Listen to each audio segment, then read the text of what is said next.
Israeli Knesset संसद में फिलिस्तीनियों के खिलाफ एक और भेदभाव करने वाला कानून पास कर दिया गया है। इजरायल के कट्टरपंथी नेता और मौजूदा राष्ट्रीय सुरक्षा मंत्री इतामार बेन गुवीर ने नेसेट में ये प्रपोजल रखा है कि मौजूदा दंड संहिता में बदलाव किया जाए। इस प्रपोजल के मुताबिक इजरायली नागरिकों पर हमला करने वालों को मौत की सजा देने की बात कही गई।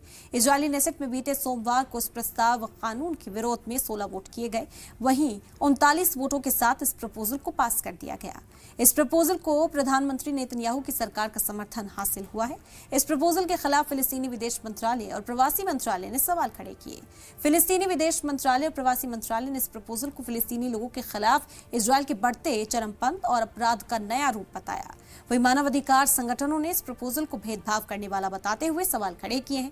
प्रपोजल के मुताबिक उन फिलिस्तीनियों को मौत की सजा दी जाएगी जो इजरायली नागरिकों यहूदियों पर हमला करते हैं, लेकिन उन यहूदियों को मौत की सजा सुनाने की बात नहीं कही गई जो फिलिस्तीनी लोगों की हत्या करते हैं।